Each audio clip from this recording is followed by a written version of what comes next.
আসসালামু আলাইকুম। নতুন একটা রেসিপিতে সবাইকে স্বাগতম। আশা করি সবাই ভালো আছেন। আমি ভালো আছি আলহামদুলিল্লাহ। আজকে 2 রকমের পরোটার একটা রেসিপি তৈরি করে দেখাবো। এখানে আমি পরোটার ডোটা আগেই তৈরি করে নিয়েছি। আমি এখানে আটা দিয়ে, লবণ দিয়ে এবং সামান্য কুসুম গরম পানি দিয়ে আর শেষে 2 চা চামচ সয়াবিন তেল দিয়ে ডোটা আমি তৈরি করে নিয়েছি। আর এটা আমি রেস্টে রাখবো 1 ঘন্টা। আপনাদের হাতে যদি সময় না থাকে সেক্ষেত্রে 30 মিনিট রাখলেও হবে। আর রেস্টে রাখার চেষ্টা করবেন অবশ্যই। নর্মাল আটা পরোটার ডো যেভাবে তৈরি করে ঠিক ওইভাবে করে আমার ভিডিও বড় হয়ে যাবে, এই জন্য আর ডো তৈরি করাটা দেখালাম না। এটা আমি 1 ঘন্টা রেস্টে রাখবো। 1 ঘন্টা পরে 1 ঘন্টা হয়ে গিয়েছে। 1 ঘন্টা পরে আমি আপনাদেরকে দেখাচ্ছি। ডোটা আমার আরও নরম হয়ে গিয়েছে একেবারে। আবার একটু মথে নিব।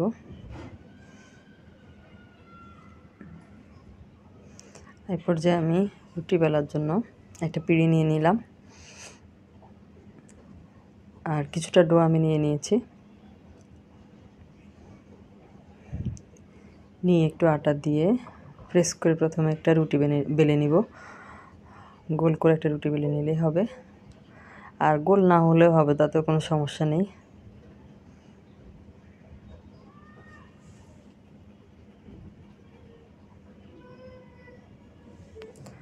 আর যারা আমার ভিডিওটা দেখতে শুরু করেছেন, একটা লাইক দিতে ভুলে গেছেন, তারা একটা লাইক দিয়ে পুরো ভিডিওটা জুড়ে আমার সাথে থাকবেন আশা করব আমি। এরপরে আমি এখানে রুটি বেলা হয়ে গেলে প্রথমে রুটির উপরে 2 চা চামচের মতো তেল দিয়ে পুরো রুটিটার মধ্যে দিয়ে দিব আর কি তেলটাকে। এর উপরে আমি একটু আটা ছড়িয়ে দিব, দিয়ে এটাকে আমি ফোল্ড করে এরকম করে, আপনারা চাইলে এটাও রেস্টে রাখতে পারেন। যতগুলো বানাবেন সবগুলো এভাবে করে রেস্টে রাখতে পারেন। পরবর্তী স্টেপ দেখাচ্ছি। পরবর্তী স্টেপে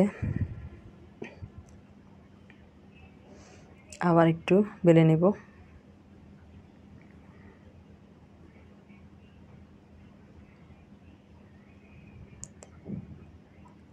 বেলা হয়ে গেলে আবার একটু সামান্য তেল দিয়ে দিব,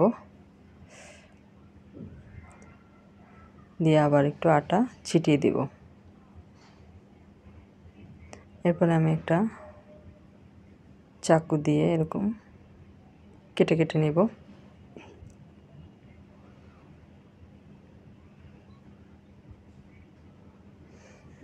আর এই পরোটাটা খেতে কিন্তু অনেক বেশি ভালো লাগে,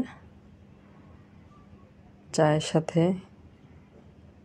কিংবা যে কোনো মাংসের সাথে অথবা আলু ভাজার সাথে খেতে অনেক বেশি ভালো লাগে। আর অবশ্যই সপ্তাহে প্রতিদিন এটা খাওয়া যাবে না, বিশেষ করে যারা বয়স্ক মানুষ তাদের জন্য মাসে 1-2 বার খাওয়া যেতে পারে। বাচ্চাদের জন্য সমস্যা নেই। তারপরে আমি এরকম করে ফোল্ড করে নিচ্ছি।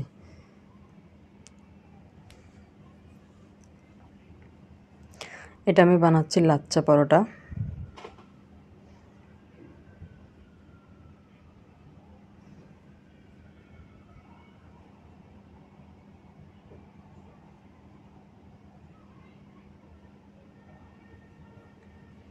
আর যারা আমার চ্যানেলে নতুন আজকে প্রথম ভিডিও দেখছেন, যদি ভিডিওটা আপনাদের ভালো লাগে তাহলে আমার চ্যানেলটাকে সাবস্ক্রাইব করে পাশে থাকা বেল আইকনটা প্রেস করে দিবেন।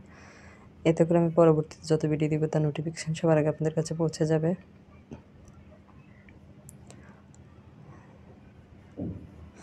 আর যারা ফেসবুক থেকে দেখছেন, নতুন নতুন রেসিপি পাওয়ার জন্য আমার পেজটাকে ফলো দিয়ে রাখবেন। এরপরে আবার একটু বেলে নেব। হয়ে গিয়েছে আমার লাচ্চা পরোটা। চুলায় একটা প্যান বসিয়ে দিয়েছি। প্যানটা যখন গরম হয়ে যাবে তখন পরোটাটা আমি দিয়ে দিলাম।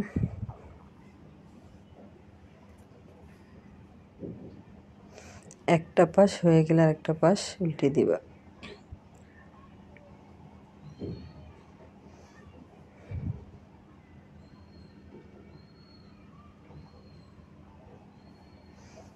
উল্টে দিলাম। আরেকটা পাশ একটু হয়ে নিলে এরপর আমি এখানে একটু তেল ব্যবহার করব।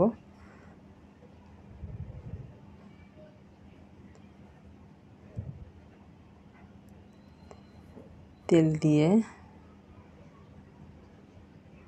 চারপাশ ঘুরিয়ে ঘুরিয়ে আমি পরোটাটাকে ভেজে নেব।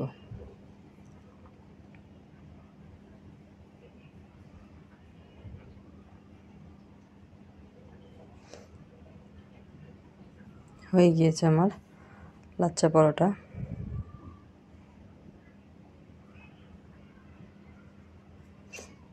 আর আরেকটা পরোটা তৈরি করে দেখাবো, সেটা হচ্ছে চিনি পরোটা। তার জন্য একটা ডো নিয়ে এরকম একটা রুটি বেলে নিয়েছি।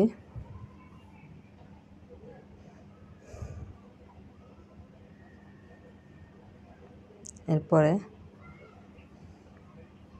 রুটির উপরে আমি 1 চা চামচের মতো চিনি দিয়ে দিলাম। আর এটাও কিন্তু বাচ্চাদের জন্য, বড়রা খেতে চাইলে খেতে পারবে, কিন্তু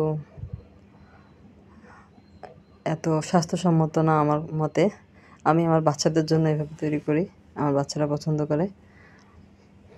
আর তার উপরে আমি চিনি দিয়ে তারপরে আমি একটু আটা ছিটিয়ে দিলাম। আর আটাটা দিলে এই পরোটাটা অনেক সুন্দর ফুলে উঠবে।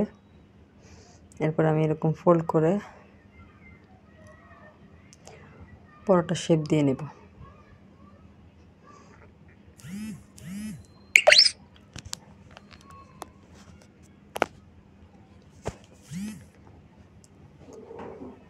এরপর একটু আটা দিয়ে বেলে নেব।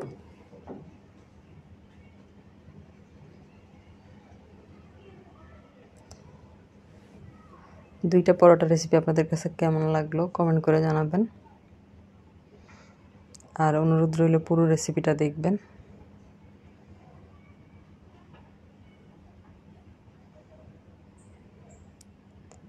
বানানো হয়ে গিয়েছে আমার পরোটা। প্যান গরম করে প্যানের মধ্যে দিয়ে দিলাম। ভেজে নিয়েছি আমি দুইটা পরোটায়। এক পাশে লাচ্ছা পরোটা আমি 3টা তৈরি করেছি। আর চিনি পরোটা তৈরি করলাম একটা। এই যে লাচ্ছা পরোটা ছেড়ে দেখাচ্ছি, দেখেন ঠিক এরকম সুন্দর হবে। এটা খেতেও কিন্তু অসম্ভব ভালো লাগে, তবে প্রতিদিন খাওয়া যাবে না। আর এটা হচ্ছে চিনি পরোটা, এখনও গরম আছে। আজ এ পর্যন্ত, আল্লাহ হাফেজ।